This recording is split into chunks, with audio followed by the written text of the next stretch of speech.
The chair they gave me was at the very back of the tent, behind the speaker tower, where I could barely see the altar.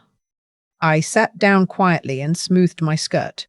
The tent smelled like roses and something expensive, cedar maybe, or whatever perfume fills rooms that cost more than my first house. Around me, people I had never met were laughing and clinking glasses and leaning into each other with the easy warmth of people who had known each other their whole lives. And right there, in the third row from the front, sat my son. He didn't look back. I told myself it was a busy day. I told myself he was nervous. I had been telling myself things like that for about 2 years. My name is Carol. I'm 63 years old. I live in a small grey house on Whitmore Avenue in Guelph, Ontario, where the winters are long and the neighbours still wave when they drive past. I raised my son, Marcus, in that house, just the two of us, after his father left when Marcus was 4. I worked as a structural engineer for a municipal firm for 31 years, eventually becoming the senior project lead on infrastructure contracts across southern Ontario. I never told Marcus exactly how much I made. I suppose I thought it wasn't the kind of thing a mother said to her child. Money had always felt like something private, like a medical record, relevant only when necessary. I thought I was protecting him. I thought I was teaching him that people are not their bank accounts. What I was actually doing was leaving a door wide open. The tent was strung with Edison lights in white wisteria. Someone had spent real money on it. I could see that much. The flowers alone must have cost several $1,000s. The chairs were gilded. There was a string quartet near the entrance, playing something I recognized but couldn't name, and the bridesmaids' dresses were a shade of dusty rose that doesn't exist in nature and costs a fortune to manufacture. My son was marrying into the Holloway family. The Holloways were from Oakville, old money, or at least old enough that no one remembered exactly when it started. Her father, Warren Holloway, had built a commercial real estate portfolio across the GTA that his daughter Stephanie described as modest the first time I met her, in the way that people with truly enormous amounts of money sometimes describe things as modest to see how you'll react. I smiled and said it sounded lovely. I didn't tell her that I had driven past one of the Holloway properties on my way into town and recognized the structural design. I had consulted on the foundation specifications for that building in 2009. It was not modest. I had met Stephanie 3 times before the wedding. She was pleasant enough, precise in the way that people are when they're performing pleasantness rather than feeling it. She asked me careful questions and listened to my answers with her head tilted just slightly, the way people do when they're deciding how to file you away. I got the sense each time that I had been assessed and placed into a category, and that the category was not a high one. After the second visit, Marcus called me on the drive home. "She really liked you, Mum," he said. I said that was nice. She said you seemed very comfortable with your life. I held the phone for a moment. Comfortable? You know, like settled, content. I said. He didn't hear anything in that. He never did. The wedding planning started in January, about 14 months before the ceremony. I offered to contribute early, mentioned to Marcus that I had set aside money specifically for this, that I wanted to be part of it. He seemed surprised by that, in a way that made something small and uncomfortable move through my chest. "That's okay, Mum," he said. "The Holloways are handling most of it." "I'd like to contribute," I said. "Even if it's just one thing, the flowers or the rehearsal dinner." "We'll figure it out," he said. We did not figure it out. Over the following months, I was consulted on nothing. I was sent an invitation in the mail, the same cream-colored envelope with the same cursive font that went to Marcus's university friends and his father's side of the family, people who haven't seen him in 15 years. I was not consulted on the venue, the caterer, the seating arrangement, the guest list, or the ceremony music. When I asked Marcus about the rehearsal dinner, he said Stephanie's mother, Lynn, had already booked a private room at a restaurant in Burlington. When I asked if I might contribute something toward it, he said not to worry, it was taken care of. "By who?" I asked. "By her family," he said. "Mum, they do this all the time, it's fine." I'm your mother. I know, he said. And you're coming to everything. That's what matters. I drove home from that phone call and sat in my car in the driveway for a long time. The engine ticked as it cooled. The neighbor's dog was barking somewhere down the street. I thought about calling someone, my sister in Halifax maybe, or my old colleague Denise, who had known Marcus since he was learning to ride a bike. But I didn't call anyone. I just sat there until the sky went dark, and then I went inside and made tea and did not think about it any further than I absolutely had to. The seating chart arrived by email 3 weeks before the wedding. I had been placed at table 9. There were 12 tables. The Holloway family occupied tables 1 through 4. Marcus's friends from university were at 5, 6, and 7. His father's relatives, people he saw once a year at Christmas, if that, were at 8. I was at 9, with 2 of Marcus's co-workers I had never met, a cousin of Stephanie's who was apparently estranged from the family, and an older couple who turned out to be the Holloways' former neighbors from their cottage in Muskoka. I looked at that email for a long time. Then I forwarded it to my sister with no comment. She called me within 4 minutes. I didn't answer.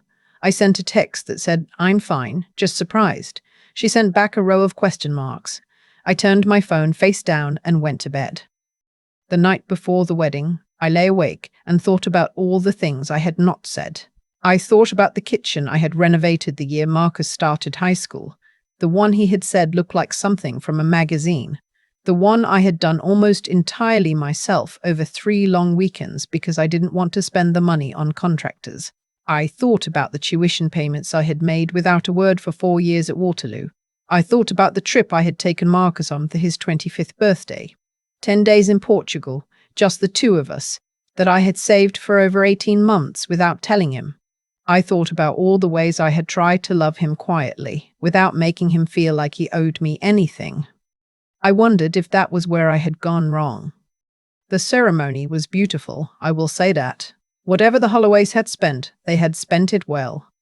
The light came through the tent at a low afternoon angle and turned everything golden, and Stephanie looked genuinely radiant in a way that had nothing to do with the dress. My son cried at the altar. Real tears.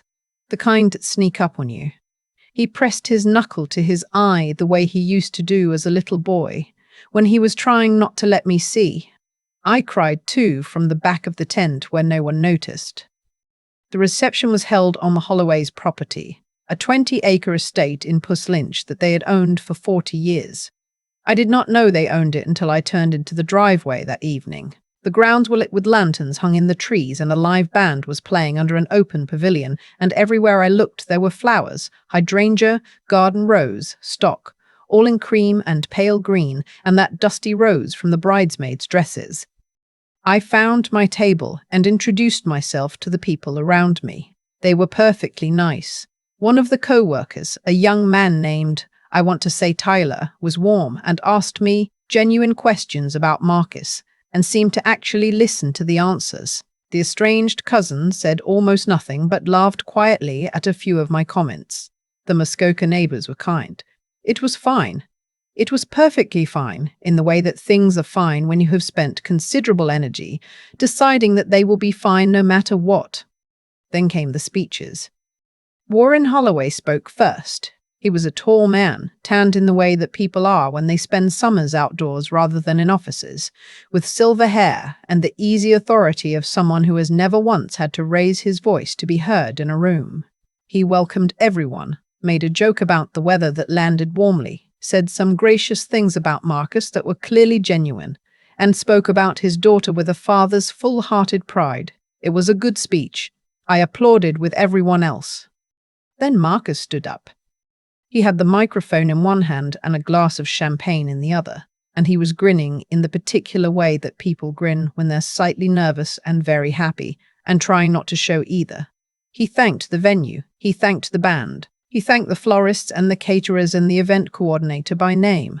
He thanked his groomsmen, one by one, with a short specific memory for each that made people laugh or press their hands to their hearts. Then he talked about the Holloways. He talked about how welcoming they had been from the very first dinner, how they had made him feel like family before he'd earned it, How Warren had taken him out on the boat that first summer in Muskoka and talked to him for 3 hours about what it meant to be a husband. He talked about Lynn, Stephanie's mother, who had organized the entire rehearsal dinner and driven 4 hours to pick up a specific cake that Stephanie had wanted from a bakery in Ottawa. He talked about how much the family had done for this wedding, the venue, the catering, the flowers, all of it, and how he would never be able to fully express his gratitude. Stephanie's family didn't just give us a wedding, he said, and his voice had gone a little thick. They gave us a beginning. People were crying. Even I was crying, a little, though for reasons that were not entirely the ones the room assumed. He raised his glass. To the Holloways. The room raised their glasses. I raised mine. He did not mention me once. I drove home that night on the 401 with the radio off, and the windows cracked a little because I needed the cold air. It was late October, and the temperature had dropped since evening, and by the time I got onto the highway, my fingers were cold on the wheel. I didn't roll the windows up. I thought about calling Marcus. I thought about what I would say. I tried to find the version of it that didn't sound like an accusation, didn't sound wounded, didn't put him in a position where he had to choose between defending himself and apologizing to me, and I couldn't find it. Every version I drafted in my head felt too large for a phone call on the way home from his wedding. So I drove home. I fed the cat. I hung up my dress and washed my face and stood at the bathroom mirror for a long moment, looking at myself. 63 years old. Grey at my temples, laugh lines, a small scar above my right eyebrow from a construction site accident in 1998 that I've always been slightly proud of. I looked like what I was, a woman who had worked hard for a long time, who had built things, who had raised a person mostly alone, who had loved that person without keeping score, who had perhaps loved him without keeping score a little too thoroughly. I should explain something. Over the course of my career, I had put away a significant amount of money. Not extravagantly. Engineers in the municipal sector in Ontario don't get rich, but carefully. Over decades, the way my own mother had taught me, I had contributed the maximum to my RRSP every year since my early 30s. I had invested in a small commercial property in Cambridge in 2003, a warehouse unit that I had leased steadily ever since. When Marcus's father and I separated, I kept the house in Guelph, which I had purchased in my own name and paid off entirely by 2011. And in 2018, when my firm was acquired by a larger infrastructure company, I had received a buyout package that was more than I had expected, and more than I had expected, and more than I had told anyone about. I was not wealthy the way the Holloways were wealthy, but I was, by any reasonable measure, comfortable. More than comfortable. I had never told Marcus any of this in specific terms. I had paid his tuition without complaint. I had helped him with the deposit on his first apartment in Toronto when he was 26, writing the check on a Tuesday afternoon without making it a thing. When he asked, once in passing, if I was okay financially, if I was managing on my pension, I had said yes, I was fine, and changed the subject. He had believed me completely. Of course he had. I had given him no reason not to. And the Holloways, warm, observant, strategic people that they were, had seen a quiet woman of a certain age who paid her own way and drove a sensible car and wore clothes that were nice but not new. They had drawn their conclusions, and those conclusions had, apparently, made their way to my son. I realized this fully about a week after the wedding, when Marcus called to thank me for coming. Thank me for coming, I repeated. You know what I mean, he said. I'm your mother, Marcus. Mum, did you think I might not come? There was a pause. No, Stephanie's parents did so much, and I wanted to make sure you knew I appreciated you being there. Appreciated me being there, I said again, very slowly. Another pause. Why do I feel like I'm in trouble? I don't know, I said. How does it feel? He laughed a little nervously. Mum. I'm fine, I said. I'm glad it was a beautiful day. I'm glad you're happy. I was. Both of those things were true. The problem was that other things were also true, simultaneously, and I was not sure yet what to do with them. For a few months, I did nothing. I went to work. I walk the neighborhood in the evenings with my neighbor Agnes, who is 71 and has opinions about everything and never softens any of them, which I find bracing and useful. I visited my sister in Halifax for a long weekend in February. I had Marcus and Stephanie over for dinner twice, and both times it was pleasant and slightly careful in the way that things are when a new person has entered a family and everyone is still working out the shape of the room. Stephanie was polite. She asked about my work, seemed genuinely curious when I described a pedestrian bridge project I had spent 2 years on, and brought a very good bottle of Niagara Riesling the second time she came, which I took as a signal that she had paid attention when I mentioned during the first visit that I preferred Ontario whites. She was not unkind. She was just precise, managed, like a very well-maintained garden. Nothing was overgrown. Nothing was accidental.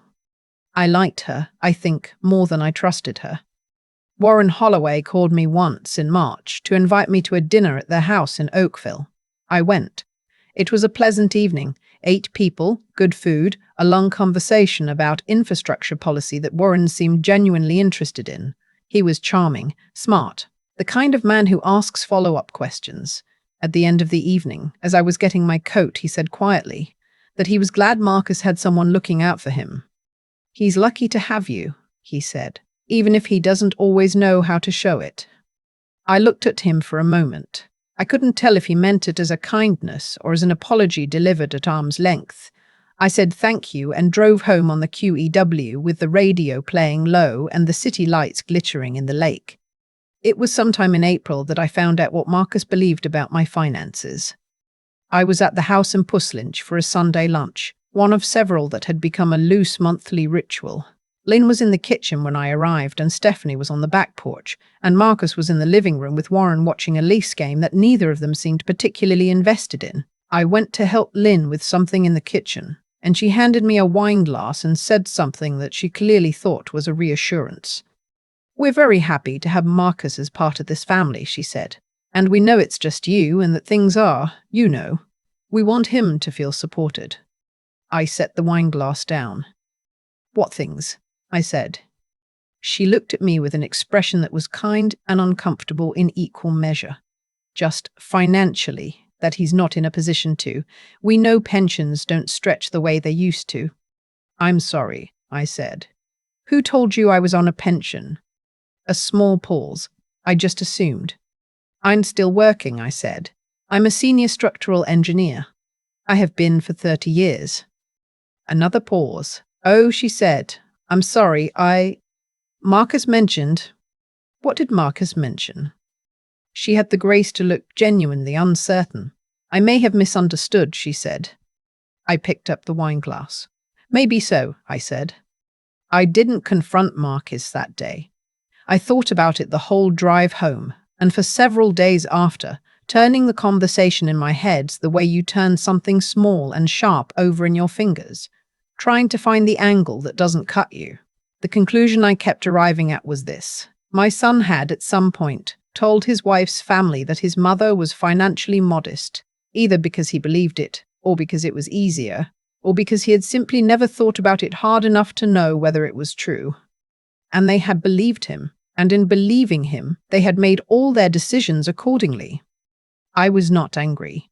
Or rather, I was angry. But it was the cold, clear kind, the kind that doesn't burn anything down, the kind that just sits with you and makes you very still and very focused. I called my financial advisor, a woman named Christine who had managed my accounts for 12 years, and asked her to prepare a current summary of my assets. I already knew the numbers roughly. I wanted to see them on paper. Then I called my lawyer, a man named Howard who had done my estate planning in 2020, and told him I was thinking about revising my will. He asked if anything had changed. "Not yet," I said. The summer passed, dinners at the Holloways, a weekend at the Muskoka cottage that was beautiful and slightly exhausting in the way that staying in someone else's beautiful place always is when you're aware of what it cost them. Marcus and Stephanie came to Guelph in August, and I made the roast chicken that Marcus had requested every birthday since he was 11. And we sat on the back porch until almost 11 o'clock, and I thought, in those hours, that maybe I was making too much of things, that families find their way, that this was just the early adjustment period of a marriage, that my son loved me.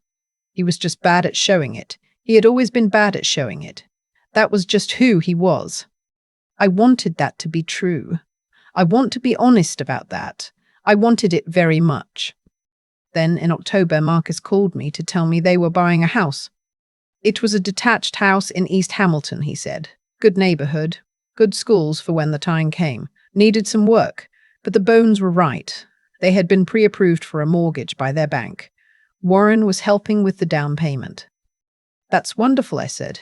Congratulations. Thanks, Mum. How much is the down payment? I asked. A small pause. Why? Because I'd like to help, I said. If I can. Another pause, longer this time. Mum, you don't have to. Marcus, I said.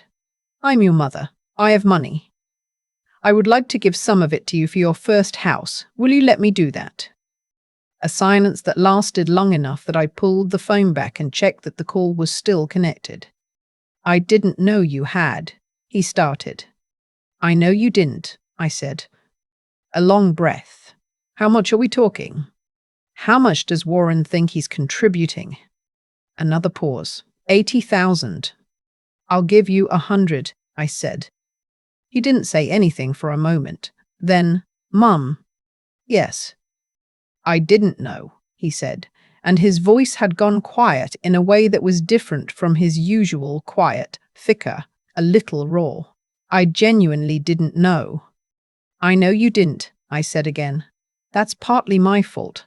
I should have told you more. I should have been more clear about what I'd built.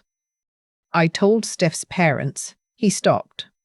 I know what you told them, I said gently. A long silence. The line hummed between us, the 600 kilometers of Ontario air between my kitchen in Guelph and his apartment in Toronto. I'm sorry, he said. I know, I said. And I love you. But I need you to hear something, and I need you to really hear it. Okay, he said. I spent 30 years building a life, not because I wanted to impress anyone, but because I wanted to be free. I wanted to be someone who could write a check on a Tuesday without asking anyone's permission. And I raised you alone, and I paid for your school, and I never once asked you to keep a tally because I didn't want you to feel like a debtor. But that doesn't mean the things I gave you didn't have weight. They had weight. They had decades of weight. He was very quiet. You understand? I asked. Yes, he said. I believed him. The house purchase went through in November. I transferred the money to Marcus and Stephanie directly from my own accounts, and I told no one except Howard, who updated my will accordingly, and Christine, who made a small notation and moved on without comment. When Marcus told his in-laws that his mother was contributing to the down payment more than they were, I was not there to see Warren and Lynn's faces, but Marcus told me later that there had been a very long pause and that Warren had said, well, that's something. I thought about that pause for a while. Then I stopped thinking about it because it didn't matter anymore, not really. What mattered was the phone call I got in January, 4 months after the wedding, from my son. He called on a Sunday evening when I was reading in the living room with the lamp on and the cat on my feet, and the wind off the escarpment making the windows rattle. I was thinking about that trip to Portugal, he said. I smiled. Were you? I was thinking about how you'd been saving for it for 1.5 years and you never said a word about it.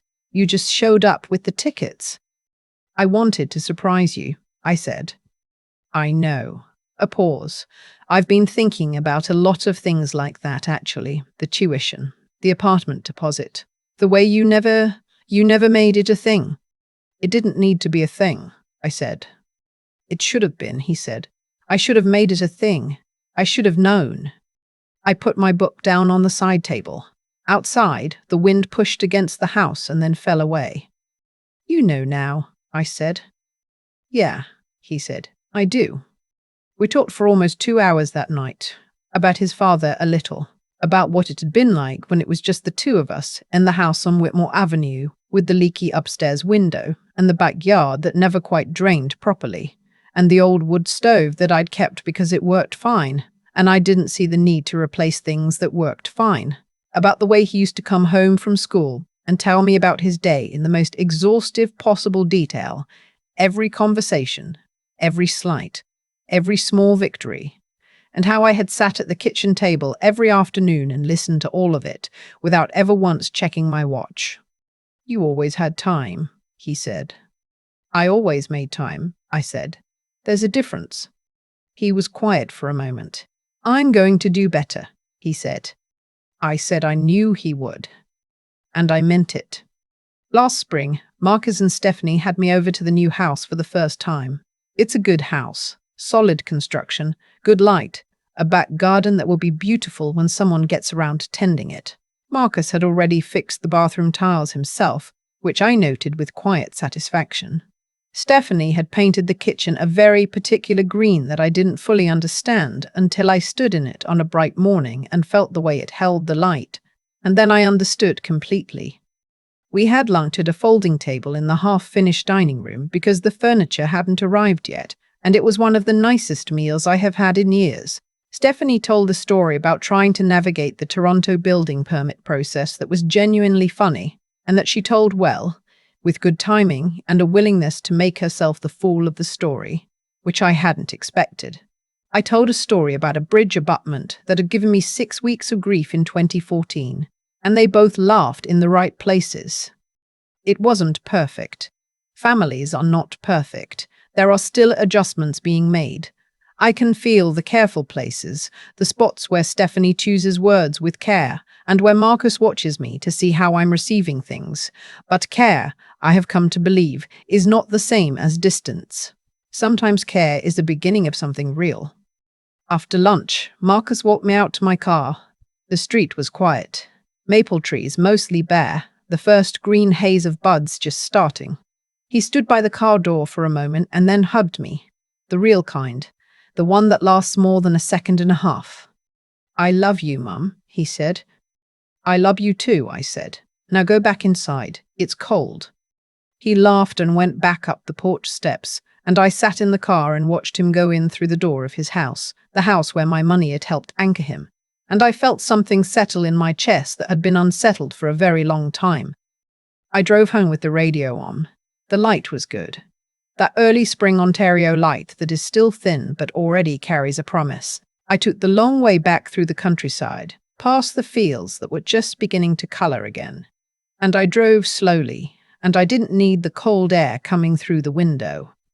I thought, comfortable, more than comfortable. And finally, for the first time in a long time, that felt like exactly the right word. I've thought a lot since that October evening about what it actually means to love someone well. Not perfectly. I don't think I love Marcus perfectly. I can see that clearly now, with the distance of a few years and a few honest conversations. I kept too much to myself. I let him build an idea of me that was smaller than the truth, and I told myself I was being humble, being private, protecting him from the weight of feeling obligated. But there's a fine line between not wanting your child to feel like a debtor and leaving them without the information they need to understand who you are. I crossed that line. I crossed it quietly and with good intentions, and it cost us both something real. What I've come to understand is that doing right by the people you love, genuinely doing right by them, requires more than just action. It requires honesty about what you've built and why. Marcus couldn't honor what he didn't know existed. He couldn't make an informed choice about where his loyalty stood when he had been working from incomplete information his whole adult life. That's not entirely his failure. Some of it was mine. But here's what I also know. The moment I gave him the full picture, he rose to meet it. He didn't make excuses. He sat with the discomfort of what he'd done, the speech, the assumptions, the years of not asking the questions he should have asked, and he let it change him. That takes something. That takes a kind of honesty with yourself that doesn't come easily to anyone, and it doesn't come at all to people who haven't been raised to believe that being wrong is survivable. Whatever I had done right in raising him, I had given him that much. I think about the difference between the people in this story who had everything and the people who had built something. The Holloways were not unkind. Warren was generous in his way, but there is a particular blindness that can come with inherited ease, a tendency to read the surface of a person and stop there, to see the sensible car and the quiet manner and conclude that you already know the full story. I don't resent them for it, but I notice it, and I think it's worth noticing. What carried me through that period? The long year of sitting at the back of my own son's wedding, of being thanked for attending like a pleasant acquaintance, was not anger. Anger is exhausting, and it eats the wrong things. What carried me was the knowledge of what I had actually built. 30 years of careful work, a business and a life put together with patience and with clarity. You can't take that from someone by omitting them from a speech. You can embarrass them, you can hurt them, but the thing itself remains. I think that's what I would want anyone to take from this, if they're sitting somewhere right now feeling unseen by someone they love. The work you have done is real, whether or not it has been acknowledged. The life you have built does not require a witness to be valid. Your worth is not a function of who remembers to thank you in a room full of people. And sometimes the kindest, most powerful thing you can do, for yourself and for the person who failed you, is simply to stay still, stay clear, and let the truth surface on its own schedule. It always does. It did for Marcus. It does for most people eventually, when they're given enough room and enough honesty to see straight. The drive home from Hamilton last spring, through the new green of the countryside, felt like something settling, not triumph, just brightness, the particular quiet of a thing finally being what it was always supposed to be. That's enough. After everything, that has always been enough.